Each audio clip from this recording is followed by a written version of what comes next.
La baie de Luango. Et là, j'aurai des choses à développer qui vont choquer peut-être certaines personnes. Triplement historique parce que ce sont les mêmes pistes qui, bien avant l'esclavage, ont été appelées routes de caravane, pistes de caravane. Quand l'esclavage finit, donc au début du XXe siècle, la colonisation vient. C'est sur l'initiative de Brazza. Les mêmes routes sont utilisées comme routes de portage. Et là, j'ai toujours dit, c'est un silence qui doit se taire. C'est des gens libres qu'on prenait de force, qu'on imposait de transporter 20-30 kilos sur la tête, sur les épaules, de Pointe-Noire jusqu'à Brazzaville à pied. Ils le faisaient pendant un mois, à raison au moins de 20 km par jour. Et d'autres prenaient le tracé le plus compliqué avec des baluchons. Ici, depuis la baie de Luango, ils passaient par le Gabon, Libreville, ils remontaient jusqu'à... On va se retrouver dans le projet Matachebo. Un projet multifacette puisque M. Batota, avec son équipe, sont arrivés à une invention. Mais surtout, nous avons eu l'ingénieuse idée de cloner César. Je voudrais ici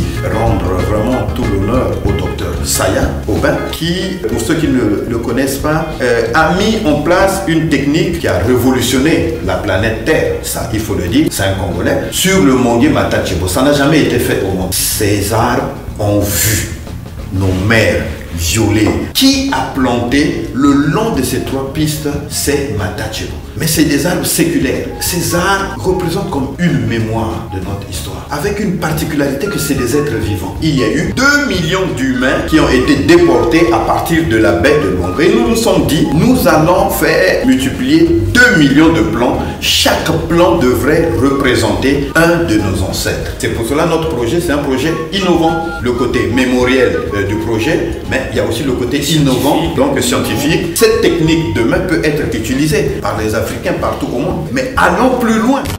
Salut, c'est Miaka Sissa, j'espère que tu es bien installé et surtout que tu te portes bien.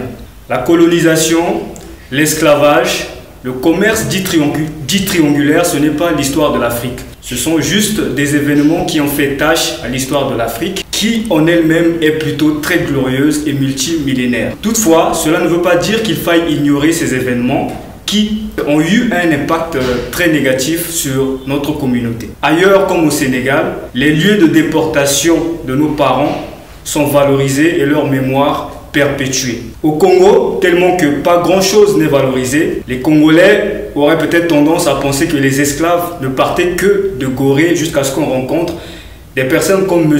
Batota, qui me semble-t-il porte un projet qui tend à valoriser la baie de Luango, d'où étaient déportés nos parents. Le but de cette interview est donc de s'entretenir avec M.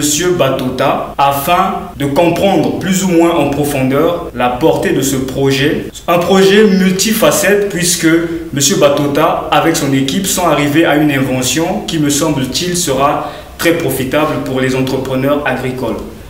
M. Batota Kisala, bonjour et merci de nous accueillir chez vous ce matin. Bonjour. Ok. Donc avant d'aller plus loin, est-ce que vous pouvez commencer par nous dire qui vous êtes? Bon, ben, un humain d'abord, un humain, humaniste aussi, et c'est sans prétention bien sûr.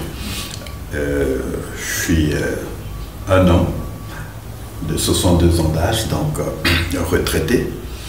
J'ai été à l'inspection générale d'État à la présidence de la République, où j'ai assumé un certain nombre de fonctions.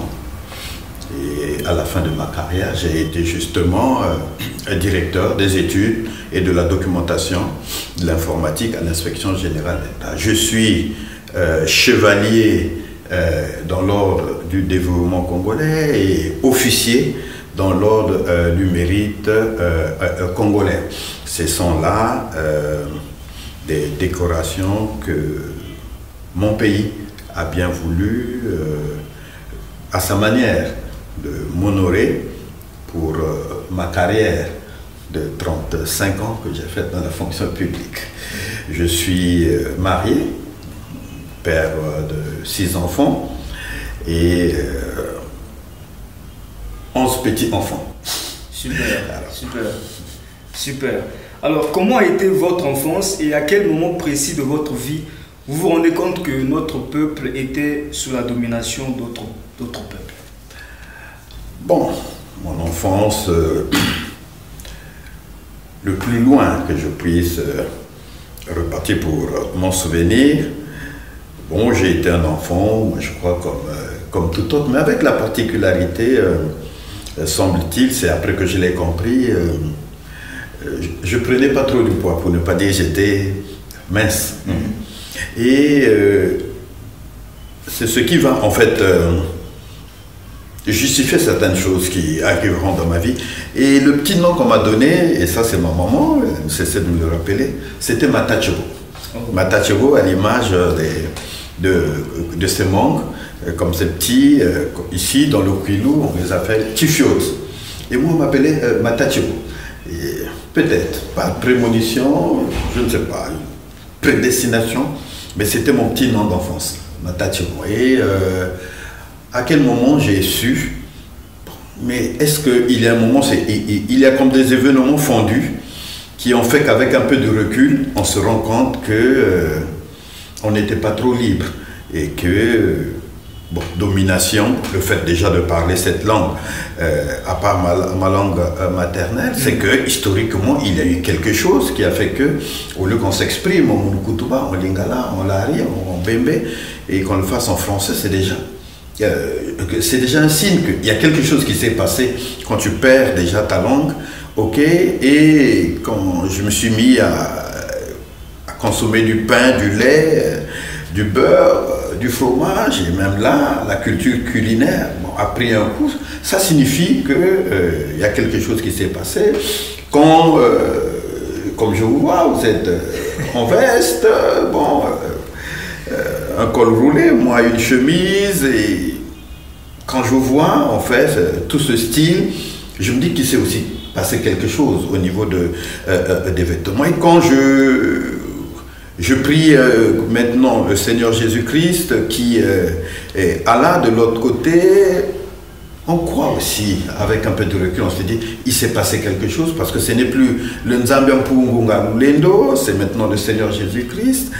Quand on prend la nivaquine maintenant, l'aspirine, bon, du Kinimax pour se soigner contre le palu, on se dit aussi que il y a quelque chose. En fait, j'ai voulu tout simplement dire que, vous voyez, notre culture a pris un coup, les habitudes de consommation, les habitudes vestimentaires, ce n'est plus le guérisseur d'antan qui intervenait, c'est maintenant l'hôpital. En parlant français, comme on est en train de parler, au lieu de parler en Mulukutuba. L'instruction ne vient plus que du Mbongi, de la sagesse de nos ancêtres, mais c'est maintenant un ministère qui s'occupe de l'éducation et de l'instruction. Chose assez, je m'excuse, assez aberrante. Moi, je crois que l'instruction, c'est une chose, l'éducation aussi une autre. Bon, mais maintenant, c'est le gouvernement qui s'occupe d'éduquer nos enfants et de les instruire. Hein? Et donc, du coup, on n'est plus soi-même. Et donc, pour répondre à votre question, c'est âgé, justement, avec un peu plus de recul, en analysant mon histoire, que je me suis rendu compte que je n'étais plus moi-même. Et pour mieux illustrer cela, je crois que chacun des téléspectateurs qui nous suivent, quand je me vois aujourd'hui, le seul moment où je me sens moi-même, c'est quand je suis nu devant mon miroir. Parce que chaque matin, quand je me lève, je suis contraint de me transformer pour me faire accepter par l'extérieur. Je dois porter des sous-vêtements, des pantalons que je n'ai pas choisis, je dois parler une langue que je n'ai pas choisie, je dois me comporter d'une certaine manière. En fait, je dois me normer. Ok, mais cette norme, ce n'est pas celle de mes ancêtres, mais c'est une norme qui m'a été emmenée, qui m'a été imposée. Vous parlez, vous dites que vous avez pris conscience à un certain âge et vous étiez déjà âgé. C'est déjà après votre carrière professionnelle, c'est-à-dire pendant que vous êtes à la retraite, ou est-ce que déjà pendant que vous étiez en train d'exercer votre carrière professionnelle, vous aviez déjà eu ce moment de révolte à l'intérieur de vous et vous avez déjà commencé à agir dans le sens du projet Matachebo, même si on va arriver à sa genèse. Est-ce que, est-ce que dans votre carrière professionnelle, il y a des éléments qui montrent que vous pensez faire quelque chose pour ce que nous avons subi, ou est-ce que c'est juste après la retraite que, à quel moment précis, vous sentez que vous n'êtes plus vous-même jusqu'à ce que vous partiez à vouloir mettre en place le projet Matachebo, par exemple?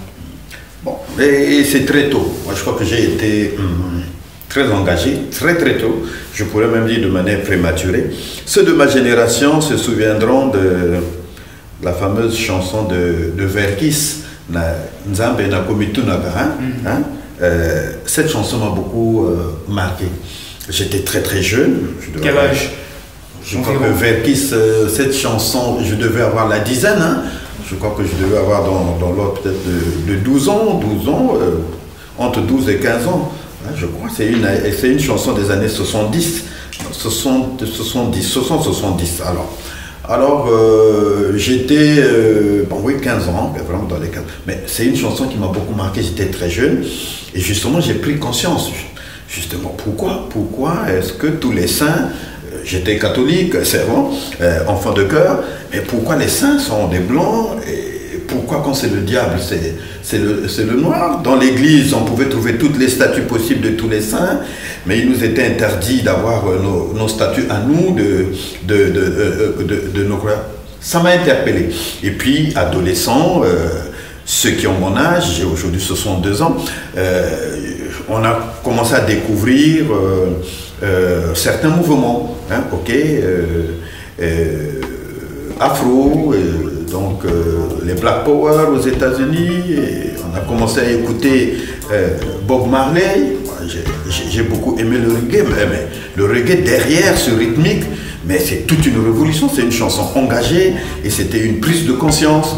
Et puis on a commencé à découvrir certains grands leaders, les Martin Luther King, vous voyez les Malcolm X, c'est des gens qui ont réveillé la conscience de l'humain face à l'humain, en fait.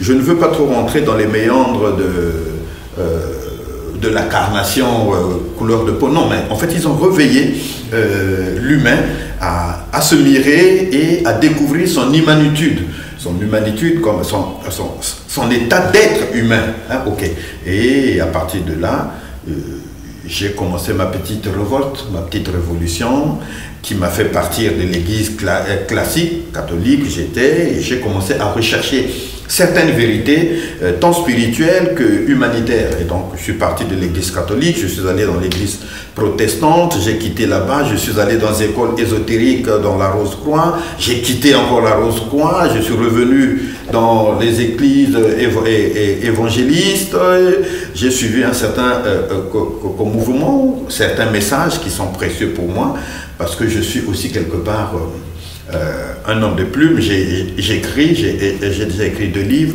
et au point où je suis, je peux vous dire que j'ai laissé la religion. Je me suis dit que ça n'a mené nulle part. Je ne suis plus religieux, mais je suis de spiritualité chrétienne. Il y a une nuance. Donc, quelle est la nuance? Bon, la nuance, je prendrais la meilleure illustration, c'est Mutunde qui l'a dit. Vous voyez, la religion, c'est comme être tous dans un bus, il n'y a qu'un seul chauffeur, c'est lui qui vous guide. Vous ne choisissez pas les arrêts, c'est lui qui sait là où il faut s'arrêter. Il n'y a que lui qui sait conduire. Personne dans le bus ne sait conduire. C'est lui. Lui seulement, c'est lui qui vous guide, c'est lui qui connaît où est-ce que vous allez. Et la spiritualité, c'est apprendre à conduire.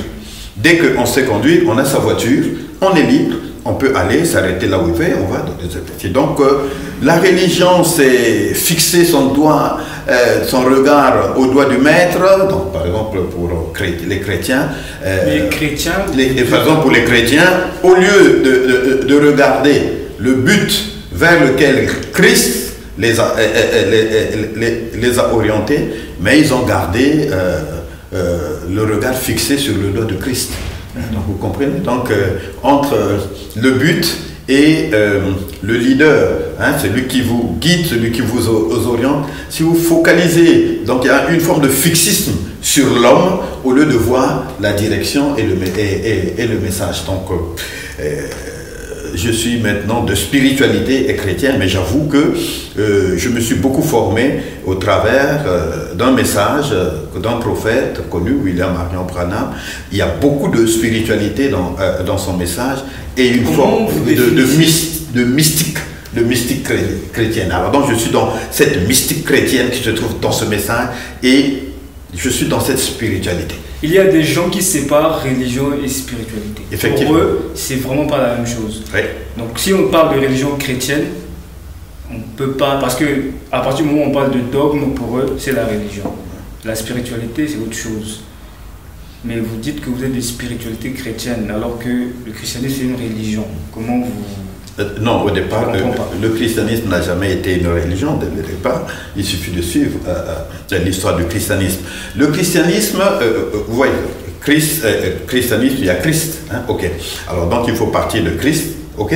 Et c'est là où les hommes ont organisé, ok, cette Christie en religion. Mais au départ, la Christie, qui est un état spirituel supérieur, n'a jamais été une religion. Vous comprenez? Et je vous ai donné l'exemple que le seul moment où je me sens homme moi-même, c'est quand je suis nu devant mon miroir. Il n'y a rien, il n'y a pas d'artifice. Mais qu'est-ce que la société a fait de moi? Mais un mutant, je suis contraint de me normer. Porter des habits, machin, m'habiller d'une certaine manière, parler d'une certaine manière. En fait, ne pas sortir du cadre. Ok. Mais la spiritualité aussi a été habillée par les religieux. Ok. On lui a donné des habits de dogmatiques, certaines doctrines tordues, on lui a imposé. Et donc, du coup, quand l'homme se présente, même en esprit, mais il est toujours habillé. C'est comme là. Là, vous êtes habillé, mais ce n'est pas vous. Il y a trop d'artifices sur vous. Le vrai vous, c'est l'homme nu, comme un verre, comme on dit. Oui, bon, on dirait peut-être que... Mais nos ancêtres, même à l'époque, vous voyez les rois, ils s'habillaient. Oui. N'est-ce pas? Oui.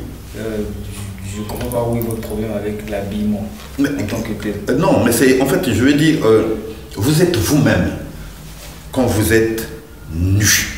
Il n'y a rien n'a été apporté. Donc, tel que vous êtes né, certes, votre morphologie a dû changer, hein, étant adulte. Mais en fait, on veut dire, l'être fœtal, quand il grandit, quand il naît, il est l'homme. Voilà l'homme.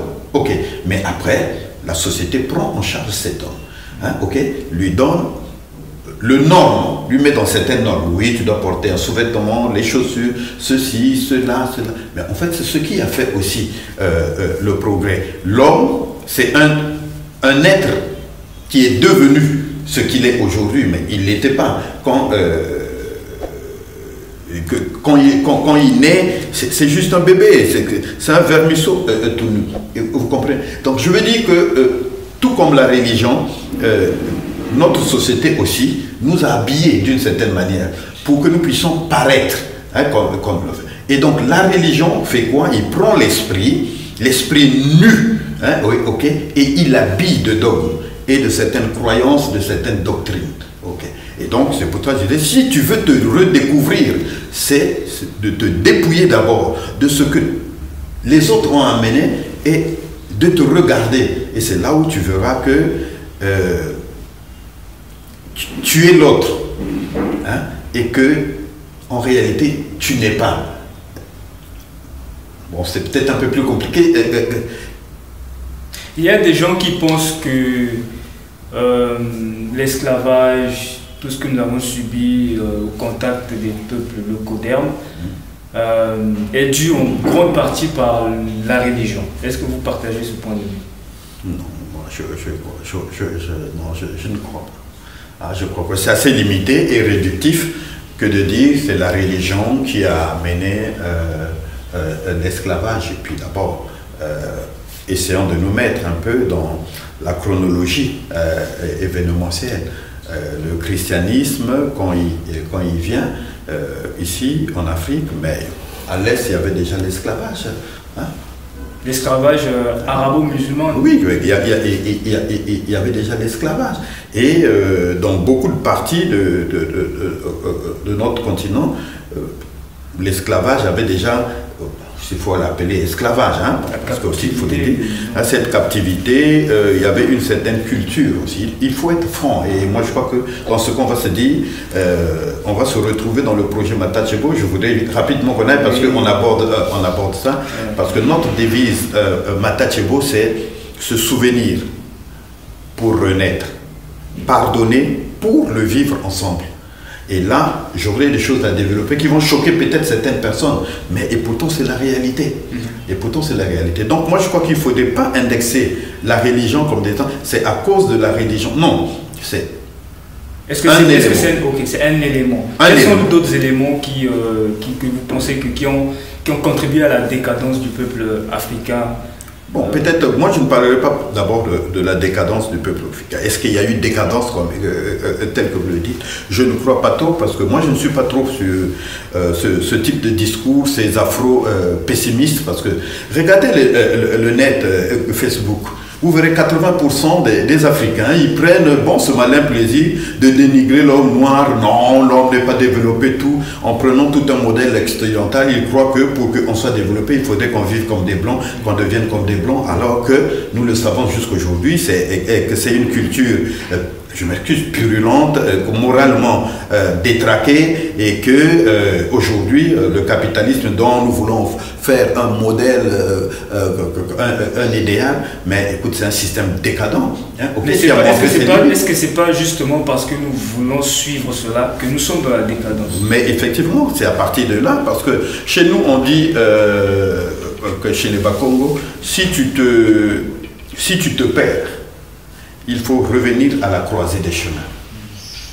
Nous nous sommes perdus.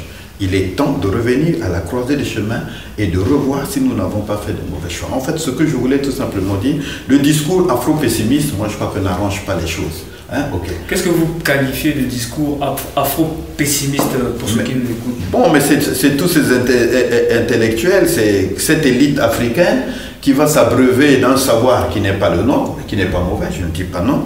Et ils viennent faire du copier-coller en Afrique. Et oui, on voudrait voir aussi des buildings comme à New York, on voudrait aussi avoir des grands boulevards à 6 couloirs ou à 18 couloirs du jour au lendemain. En réalité, on va prendre un développement qui est calqué sur des mœurs qui ne sont pas les nôtres, et on veut nous imposer ce modèle de développement avec un système éducationnel qui n'est pas le nôtre. C'est là, en fait, donc on se perd, c'est ça. Déjà, quand tu vas à l'école primaire, tu commences à apprendre I-U-O-A, tu es déjà perdu. Mais beaucoup de gens, comme je dis, mais oui, parce que tu rentres dans un système éducationnel qui n'a rien à voir avec ta culture bantou. Qu'est-ce qu'ils feront de toi, un individu? Un individu, donc c'est-à-dire on va t'isoler. C'est un système éducationnel qui s'arrange à isoler l'individu de son socle social. Et après, qu'est-ce qu'on fera de toi, in fine? Mais écoute, c'est un très bon cartésien. Tu verras, tu seras là dans des logiques, et pour toi, tu crois que c'est la raison, rien que la raison qui peut aujourd'hui amener au savoir. Une aberration. Une aberration. C'est très intéressant ce que vous dites, lorsque vous parlez du fait que on emprunte les paradigmes étrangers pour en faire des paradigmes de vie. Pourquoi donc, avant justement de transitionner exclusivement vers le projet Matachebo, pourquoi donc vous restez de spiritualité chrétienne alors que... Est-ce que c'est parce que vous n'avez pas trouvé une spiritualité africaine? Voilà pourquoi vous restez dans la spiritualité chrétienne, tout en mettant en exergue l'idée que le fait d'être enraciné dans le paradigme des autres fait de nous des non-humains.